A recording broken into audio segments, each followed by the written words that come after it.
So in this video, I want to talk about FIRE for ESL teachers, particularly in China. But it's not just about FIRE, which is an acronym which stands for Financial Independence, Retire Early. I guess this is just some like general financial advice or some financial lessons that I've learned from living in China. The first thing is to try to get accommodation included in your job. So if you're living in a very expensive city, for example, like Shanghai or Beijing or any of the first tier cities, even Tianjin where I am, it's really important to try to find a job that does include accommodation. A lot of jobs will give you the option of getting like an allowance to find your own accommodation, but in my personal view, it's always better to have accommodation provided. Now, people are often like unhappy with the accommodation they're provided with. In my experience, the accommodation I've been provided with, I've lived in accommodation twice. This is my home I share with my wife here, but I've lived in provided accommodation twice, and it was pretty good both times. Like I can't say that I've had a bad experience with it. The first accommodation that I had was a single room with a bathroom, but the ceilings were really high, the room was really big, I had a view, and I could have probably lived there long term. I was there for about a year, and yeah, that was fine. And I stayed at a university after that, and I had a larger apartment. I had like a small living room, and I had a big bedroom and a bathroom, and that was fine as well. But some people are very particular. They want to live in a house that's this big, or they want to live in a certain location. I understand that, but if you're really trying to save money, getting accommodation provided for you, living in free accommodation is a big advantage. And it really just blows my mind because I've met so many people. Yeah, I've met just so many people, and they have accommodation provided to them, but they don't even use it. You know, they don't get the money for it, and they just don't use it. I know a few people like that, and or they use it part time, so they have two places. So that's a big one. Number two is getting an amount of money together and then opening a long-term savings account. In China, there are lots of like savings accounts that give like pretty good interest, like 3.5%. Yeah, I mean, they used to be higher, but you can still get 3.5%. I saw a bank advertising that today for 3 years. So the first thing, it might take you a year when you first come here, but the first thing to do is to try to get a substantial amount of money saved and get it locked away like that, because that money, you'll just forget about it, it'll just grow, it'll disappear, and then you'll have a larger amount of money. That's a very useful thing to do. And it doesn't have to be 100,000 renminbi or a big amount of money. It could be 20,000 or even 10,000, but just get an amount of money locked away and let it play in your mind as I've got something going over there. And yeah, you'll be really glad that you did that. Now, the other thing, like one of the big things, I mean, it's so many things. I mean, you could talk about so many things, but it's such a big topic. But what I would say is like being the key to my success is living kind of a boring life. Like I didn't travel or really leave the city I was in for a long time. I didn't have any expensive hobbies. I didn't have any cool hobbies. I didn't buy any cool clothes. The only real like luxury thing I guess I used to do, I used to drink alcohol. And yeah, but I used to drink alcohol at 7-Elevens and stuff like that, just go to the supermarket. So that's another thing, stay out of bars, enjoy your alcohol if that's your hobby, but you can get it very cheaply in supermarkets. So that's like a really good idea. Now in this video, I want to provide unique advice. I want to provide like actual advice, you know, that's useful to people. So I'm not going to stand here and say, save your money, look for bargains, whatever. But I'll just say one little point about shopping in China is that if you go to wholesale markets, like those large outdoor markets, like the wet markets, you can save money. And I've never really been ripped off in them. I think that Chinese people, like particularly older Chinese people, could get a better deal on a lot of things, but they're pretty honest people. I mean, a lot of them, and I may, look, leave me a comment, let me know your experience, but I always got the sense that they were too proud to really price gouge a foreigner. You know, I sort of always have had the feeling that they just have been too proud to do that. So yeah, but you may pay a little bit more than a Chinese person might, but it's negligible. And at those markets, I used to buy enough vegetables to eat for like a week for $4 or $5. So that's just one little thing about that. But I'm not gonna say all of those kinds of things because that's general information you can find on anywhere. Okay, this is one of the things that is interesting that I have discovered. Every 5 years or so, like you're in China long term, every 5 or so years, move to another city. When you move to another city, you can claim back the social insurance that you have been paying into. So everybody has to pay into a fund, a social security fund. You can receive a portion of that back after you move away from the city you were living in.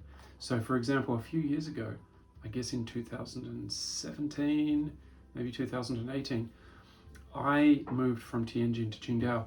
And one of the reasons I wanted to do this, one of the reasons I actually really explicitly wanted to do this, was because I wanted to get that social insurance money. And I got about 70,000 RMB, I think, from memory. And yeah, and that's it's about $15 or $16 or $17,000. It's a lot of money. It was a lot of money to me. That's Australian dollars. I'm Australian, so I think in Australian dollars. But that's a very, very, a little bit like Donald Trump, but that's a very, very, very good idea to do that. Move out of the city you're in every few years. Now, if you're not working in a job that pays you that, or you're being paid a very small amount of social insurance, sure. But that's something that I've discovered that's a really, really, really good idea. Now, another thing that I would suggest, which is another basic kind of thing that a lot of people would just do anyway, is have a part-time job that pays your daily living costs. So that means that the bulk of your pay can go towards, you know, investments or saving. So that means that you're pretty much saving 100% of your salary. And it doesn't matter what that part-time job is. Don't be fussy. It could be teaching part-time in a training center. It could be whatever. It doesn't matter. It could be like doing some extra work in movies, some acting work, whatever it is. It doesn't matter. Just find some kind of a part-time job. Could be teaching online, whatever, and get that to pay for your expenses. The other thing that I want to say, that I want to talk about, is foreigners can go into the Bank of China Wealth Management, and they can buy shares with this wealth management company that's owned by the Bank of China. So any foreigner can do that. And, you know, I'm going to make a video about that because my friend's going to do it.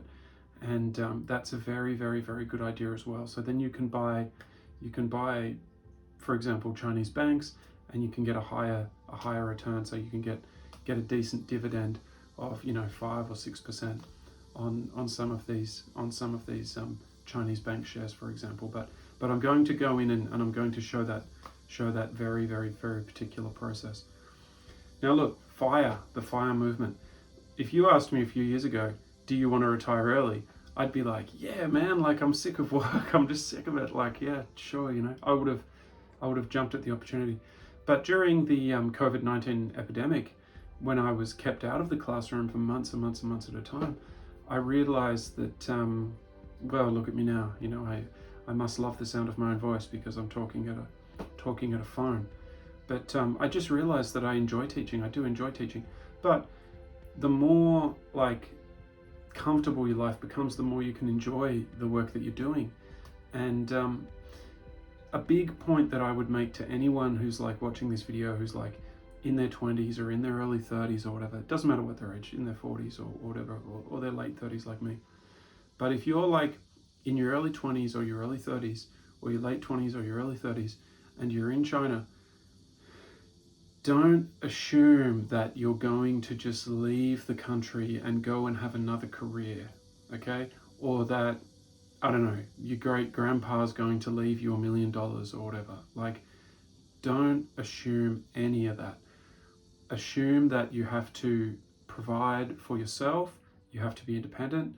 Assume that you're going to be staying in the country doing this kind of work for at least 5 years. And once you accept that, and once you assume once that becomes your reality, you will find it easier to save and to sacrifice a little bit and to stay in and to get money saved away. And I'm not going to pretend to be a financial expert, and I'm not going to repeat what other people on the internet say, but there is a momentum to saving that once you do. And that's why, and again, I'm not who are those guys? I forget their names, but I'm not some kind of internet financial guru, but it is true what they say, that once you've saved, like, for example, the first time that I ever saved like 100,000 RMB, I remember just thinking like it was the hugest amount of money in the whole world. And I couldn't believe it. I couldn't believe that I had saved that much money just by teaching English, because I thought, what a great job. Like, I actually really love this, and it's cool and everything and whatever. But once you do get that amount of money saved, or a decent amount of money saved, and again, it could be a small amount, get it out of your life. Get rid of it. Don't have it sitting there, whispering in your ear, the Philippines is only a 2-hour flight away. Go to Thailand for 3 months. You deserve it. Just get it locked away. Get it locked away for 3 years in one of these savings accounts, and you will not regret it. And when you have got like a little bit of money together, and you have the confidence that you're going to stay in the country for a while, go and talk to wealth management companies. And the best wealth management company, I think, for foreigners is Bank of China Wealth Management. And like I said, I will be making a video about that. But look, that's all I want to do. And look, everybody who's teaching English, everybody in the world, look, these are my brothers and sisters. So I want them to be successful, and I want them to be comfortable, and I want them to be getting something out of the time that they're spending away from their homes, away from their families. So that's the reason I've made this video. I'm not making this video to profit from it. I just want to share information. And leave me a comment below if you think I've missed something, or if you've got any good ideas. Every video like this, I like to at least be having some, like, contributing something to the conversation. So I feel like I've contributed something by mentioning my social security, for one thing. And I'm looking forward to making the wealth management video, and just showing like how that is, and what my friend is going to go through. So thank you very much, and I hope everybody out there in the internet, in the world is well. And to my American friends, happy 4th of July. I love visiting America, and yeah, happy 4th of July. Okay, thank you very much. Bye-bye.